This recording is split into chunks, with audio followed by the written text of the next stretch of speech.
ملک کے اندر اس وقت جو ایک بہت آشوب کی کیفیت ہے، اسلام آباد عملی طور پر میدان جنگ بنا ہوا ہے۔ کل رات اور کل دن جو گزرا وہ ہاتھا پائی میں اور لڑائی جھگڑے میں گزرا، چونکہ اپوزیشن نے حکومت کے خلاف تحریک عدم اعتماد وزیر اعظم کے خلاف پیش کر دی ہے۔ اب پارلیمنٹ کا اجلاس ہوگا اور اس میں پارلیمانی نمائندے یہ رائے دیں گے کہ اس حکومت کو باقی رہنا چاہیے یا نہیں۔ اپوزیشن گزشتہ لگ بھگ 4 سالوں میں اس حکومت کے زمانے میں 2018 جولائی سے لے کر ابھی تک اپوزیشن نے بہت معیوب نامعقول کردار ادا کیا ہے۔ حکومت نے ناکامی دکھائی ہے، نااہلی دکھائی ہے، عوام کی مشکلات میں اضافہ کیا ہے، ملکی مشکلات میں اضافہ کیا ہے۔ کسی شعبے میں بھی حکومت کچھ دکھانے کے قابل نہیں ہے، سوائے مہنگائی کے، پریشانی کے، تکلیف کے اور افراتفری کے۔ حکومت کے نامہ عمل میں کوئی قابل قدر چیز نہیں ہے۔ لیکن اپوزیشن نے اس سے بھی بدتر کردار ادا کیا ہے، چونکہ حکومت نے جتنے بھی بل منظور کیے ہیں اور جتنی پالیسیاں بنائی ہیں اور جن کے ذریعے ملک کا یہ حشر کیا ہے، یہ سب اپوزیشن کی تائید سے اور ان کے تعاون سے کیا ہے۔ یا اپوزیشن اس اجلاس میں شریک ہی نہیں ہوتی تھی ان کے نمائندے، تاکہ حکومت آسانی سے بل منظور کروا لے، اور یا پھر باقاعدہ پیسے لے کے حکومت سے اپوزیشن کے نمائندے اور ووٹ دیتے رہے ہیں۔ جتنے بھی ناروا کام ہوئے ہیں، ملکی معیشت جن سے تباہ ہوئی ہے، بیٹھی ہے، اپوزیشن کا برابر کا اس میں حصہ رہا ہے۔ اب پہلی دفعہ ہے کہ اپوزیشن واقعاً اپوزیشن ثابت ہو رہی ہے، معاون نہیں ہے حکومت کی، بلکہ حزب مخالف اختلاف کر رہی ہے۔ تحریک عدم اعتماد انہوں نے پیش کیا ہے اور اپوزیشن بھی آپس میں متحد ہو گئی ہے۔ پہلے اپوزیشن میں آپس میں اختلاف ہوتا تھا، ایک پارٹی کچھ کر رہی ہوتی تھی، دوسری کچھ، اور آپس میں لڑ پڑتے تھے۔ اس دفعہ متفق ہوئے ہیں آپس میں، اور انہوں نے یہ تحریک شروع کی ہے جس کے بارے میں میڈیا کا بھی اور باقی حلقات کا یہ گمان ہے کہ یہ کامیاب ہو جائے گی۔ یہ حکومت، اپوزیشن اور حکومت کو گرا دیں گے، اور باقی ماندہ مدت کے لیے یا نئے سرے سے الیکشن کروائے جائیں گے، یا اگر یہی اسمبلیاں آگے چلتی ہیں، 1 سال ان کی مدت میں اور ہے، تو 1 سال کے لیے دوسرا کوئی اپوزیشن کا نمائندہ وزیر اعظم بنے گا اور کابینہ بنائے گا۔ یہ اس صورت میں ہے کہ یہ ان کی تحریک کامیاب ہو جاتی ہے، ان کو مطلوبہ ووٹ مل جاتے ہیں۔ گمان یہ کیا جا رہا ہے کہ ہو جائے گا، اتنا اپوزیشن نے خریداری کر لیا ہے، حکومتی ارکان کو آپس میں ملا لیا ہے، اور حکومت کے اندر کافی دراڑیں نظر آ رہی ہیں۔ دوسری طرف وزیر اعظم صاحب کا لہجہ بالکل بدل گیا ہے۔ گزشتہ 3.5 سال جو ان کے طریقہ کار ہوتا تھا کہ حکومت اپوزیشن کو سرے سے خاطر میں نہیں لاتے تھے، ان کو سیٹھتے نہیں تھے، ان کو کسی گنتی میں شمار نہیں کرتے تھے، بلکہ ان کی حد تاکی اور ان کی توہین اور استہزاء ہوتی تھی اور یہ برداشت کرتے جاتے تھے۔ گزشتہ 2-3 دنوں سے، جب سے تحریک عدم اعتماد انہوں نے شروع کی ہے اور جوڑ توڑ کا سلسلہ شروع ہوا ہے، وزیر اعظم صاحب کا لہجہ یکسر بدل گیا ہے، تلخ ہو گیا ہے، بہت اس میں شدت اور تنوع آ گیا ہے۔ خصوصاً ان کی کل کی گفتگو وہ بہت ہی ناموزوں گفتگو تھی، یعنی عہدہ وزارت عظمیٰ پہ بیٹھے ہوئے شخص کے ساتھ جچتا نہیں کہ اس زبان اور اس لینگویج میں اپنے حریفوں کو یاد کرے۔ نام بگاڑ کے، اپوزیشن لیڈروں کے نام بگاڑ کے، خصوصاً مولانا فضل الرحمن کا نام بہت بگاڑ کے توہین آمیز طریقے سے لیا۔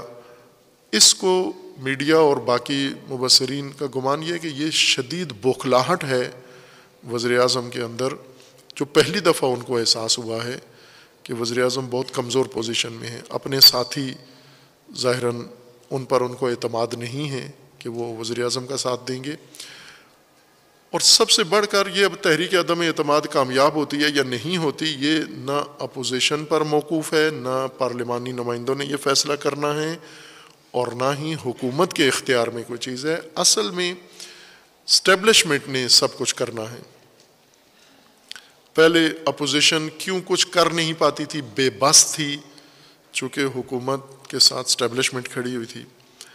اب یہ اندازہ لگایا جا رہا ہے کہ اسٹیبلشمنٹ نے حکومت کا ساتھ دینا چھوڑ دیا ہے، اور ساتھ چھوڑ کے حکومت اور اپوزیشن کو اپنے حال پر نہیں چھوڑ دیا، بلکہ یہ ایک گیم کا حصہ ہوتا ہے. یہ جو کچھ ہو رہا ہے یہ سیاسی سٹوری اور فلم کا حصہ ہوتا ہے کہ اپوزیشن نے یہ جلسے جلوس لانگ مارچ کرنا ہے، نعرے لگانے ہیں، ماحول بنانا ہے، اور حکومتی ارکان نے کتنے نے وفا کرنی ہے، کتنوں نے نہیں کرنی ہے. یہ پہلے سے ایک باقاعدہ طے شدہ منصوبہ ہوتا ہے، آلات کے اوپر نہیں چھوڑ دیا جاتا. اس کے پیچھے باقاعدہ ڈائریکٹرز بیٹھے ہوتے ہیں جنہوں نے ڈائریکشن دینی ہوتی ہے کہ اس وقت بیان کیا دینے ہیں، نعرے کیا لگانے ہیں، اقدام کیا کرنے ہیں. ظاہری ہلچل مچاؤ تاکہ اسٹیبلشمنٹ جو چاہتی ہے آئندہ کے لیے کرنا اس کا میدان ہموار ہو جائے. اور اب لگتا یہ ہے کہ وزیر اعظم کے لہجے سے یہ لگتا ہے کہ اسٹیبلشمنٹ نے گویا ارادہ کر لیا ہے کہ ان کا متبادل لایا جائے. ملک کے حالات اتنے خراب ہو گئے ہیں کہ ان کے لیے بھی برداشت نہیں ہو رہے ہیں. لیکن یہ توقع عوام کبھی بھی نہ رکھیں کہ اس حکومت کے جانے سے جو صورتحال بہتر ہو جائے گی. یہ توقع نہ رکھیں. جب یہ حکومت جائے گی اور اس کے بعد نئی حکومت آئے گی، ظاہر ہے ایک سال میں کوئی حکومت کوئی معجزہ نہیں دکھا سکتی. اگلے انتخابات ہوں یا ایک سال کے لیے عبوری حکومت یا ایک سالہ حکومت بن بھی جائے، برفرض یہ حکومت اگر ہٹتی ہے تو حالات اور زیادہ مشکلات ان میں اضافہ ہوگا.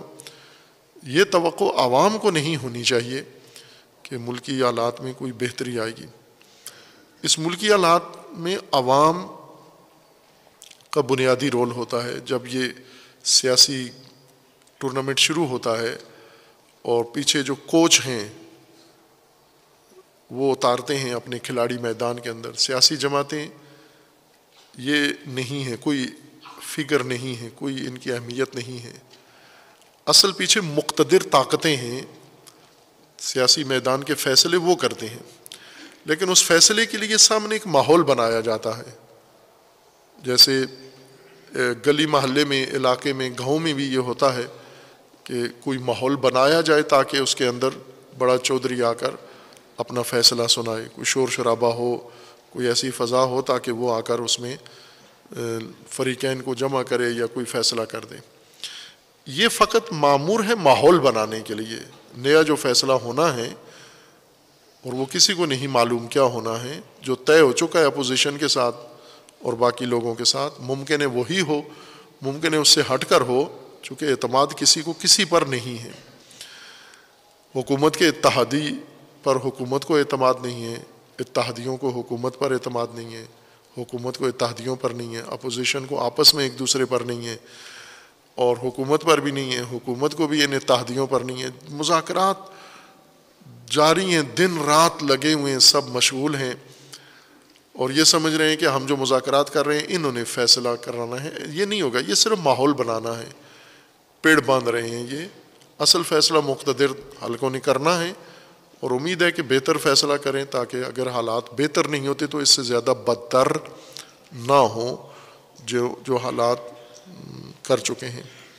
میں دوسرے حصے میں جا کر عرض کروں گا کہ رائے حل عوام کے ہاتھ میں، عوام یہ کام کر سکتے ہیں. ابھی عدم اعتماد اپوزیشن نے پیش کیا ہے. اصل میں عوام کو عدم اعتماد کرنا ہے ان سب کے اوپر. یہ جتنے سیاست باز ہیں، یہ جتنے بھی ملک کی تباہی کے ذمہ دار ہیں، خواہ وہ اقتدار میں بیٹھے ہوئے ہیں یا حزب اختلاف میں بیٹھے ہوئے ہیں، یہ سب ایک ہی کماش کے لوگ ہیں. ان میں کوئی 19-20 کا بھی فرق نہیں ہے. یہ غلط فہمی نہ ہو آپ کے ذہن میں کہ یہ فلاں پارٹی دیانتدار ہے، فلاں فریب کار ہے. سب فریب ہے. جمہوریت نام ہی فریب کا ہے. یہ سیاست نام ہی فریبکاری کا نام ہے، اسی فریبکاری کا نظام ہے یہ. اور سب عوام کو دھوکہ دے کے، جمہور کو الو بنا کے ان پر سواری لینا چاہتے ہیں. آپ گزشتہ 74 سال کی جمہوریت کا جائزہ لے لیں تو ایک دن بھی آپ کو نہیں ملے گا آمریت رہی اور جمہوریت، آمریت جمہوریت سے بدتر اور جمہوریت آمریت سے بدتر ہے. اور عوام نے دراصل یہ فیصلہ کرنا ہے، عوام کا فیصلہ ہوگا انقلاب، اسی کا نام ہے عدم اعتماد. یا میں یہ کہوں کہ عوام نے عدم اعتماد کرنا ہے ان سب پر، اس عدم اعتماد کا نام ہے انقلاب. لیکن یہ اس وقت ہوگا جب عوام میں شعور آ جائے. انقلاب کا مطلب سیاسی جماعت کی تبدیلی نہیں ہوتی، وزیر بدلنا، کابینہ بدلنا نہیں ہوتی، اسمبلی بدلنا نہیں ہوتی. انقلاب کا مطلب پورا نظام، پورا سسٹم، اس فساد سمیت سارا ختم کر دیا جائے اور نئے سرے سے ایک نظام کی بنیاد رکھی جائے. وہ نیا نظام جو بھی اس ملک کے اندر قابل قبول، عوام کے لیے قابل قبول یا ملک کے ملت کے لیے، امت کے لیے قابل قبول ہوگا، وہ نظام ہو. اگر یہ اسلامی نظام چاہتے ہیں تو اسلامی نظام، اگر یہ کوئی اور نظام چاہتے ہیں تو ظاہر ہے ملک کے عوام جو چاہیں گے وہی ہونا ہے. ان کے اوپر باہر سے ٹھونسا جائے گا جیسے امریت یا جمہوریت ٹھونسی گئی ہے تو یہی صورتحال ہوگی. اصل رائے حل عدم اعتماد عوام کا ہے. عدم اعتماد کا نام، عوامی عدم اعتماد کا نام انقلاب ہوتا ہے. جس طرح ہم نے دیکھا جن ممالک کے اندر عوام نے موجودہ فاسد نظام پر عدم اعتماد کیا ہے وہاں تبدیلی آئی ہے عوام کے حق میں. چائنا میں عدم اعتماد کیا چائنا نے اور پھر اپنی مرضی کا نظام بنایا اور ترقی کی راہ پر ہیں. یورپ میں عدم اعتماد کیا انہوں نے اور اپنی مرضی کا نظام بنا لیا. اسی طرح روس میں اپنی مرضی کا انہوں نے عدم اعتماد کیا اس وقت کی حکومت پر اور انقلاب لائے. اسی طرح ہمارے پاس مذہبی و دینی انقلاب کی مثال ایران کی ہے کہ یہاں پر بھی ایک فاسد نظام، بہت گہرا، جڑیں جس کی بڑی راسخ تھیں، گہرائی تک پہنچی ہوئی تھیں اور بہت تناور اور پختہ تھا اور عالمی طاقتیں اس کی مددگار تھیں. انہوں نے، عوام نے عدم اعتماد کیا اس شہنشاہیت پر اور عوامی عدم اعتماد کا نام انقلاب ہوتا ہے. پاکستان کا یہ رائے حل ہے. لیکن پاکستانی قوم اس مرحلے کے لیے کب تیار ہوگی، کب باری باری ان کے ہاتھوں بیوقوف بننے سے رکے گی اور کب شعور آئے گا اس کو اور اپنی عزت و وقار کا خیال کر کے اور ان سے جان چھڑائے گی ہمیشہ کے لیے، سب جماعتوں سے، سب پارٹیوں سے، سب دھوکہ بازوں سے، سب جمہوریت اور آمریت کے ان دھوکہ بازوں سے کب جان چھڑائے گی. یہ عوام کی بیداری پر موقوف ہے کہ یہ شعور کب ان کے اندر آتا ہے، بیدار کب ہوتے ہیں، جو ابھی بہت دیر نظر آتی ہے. یعنی ابھی دور دور تک کوئی ایسا کیسی علامت نظر نہیں آتی کہ پاکستانی قوم کے اندر وہ شعور لازمی پیدا ہو جائے، چونکہ ابھی یا فرقہ واریت میں استعمال ہو جاتے ہیں یا دہشت گردی میں استعمال ہو جاتے ہیں، جذباتی ہیں. جذباتیت میں ان کو سیاست میں، مذہب میں، ہر کام میں استعمال کیا جاتا ہے. قومیت میں شعور اس وقت آتا ہے کہ جب جذباتیت سے ہٹ کر تھوڑی سی عقلانیت بھی آئے، فہم و فراست سے بھی کام لیں، شعور سے کام لیں. اس وقت بیداری ہوتی ہے اور ان چیزوں سے دستبردار ہو کر اپنا ملک و ملت و اپنا دین بنا سکتے ہیں اور سنوار سکتے ہیں. اگر کسی مذہبی طبقے نے ان کو بیدار کر لیا تو مذہبی انقلاب آئے گا. اگر کسی لا مذہب طبقے نے ان کو بیدار کیا تو وہ انقلاب آ جائے گا. جیسی بیداری آئے گی عوام کے اندر وہی عکس العمل عوام کا ہوگا.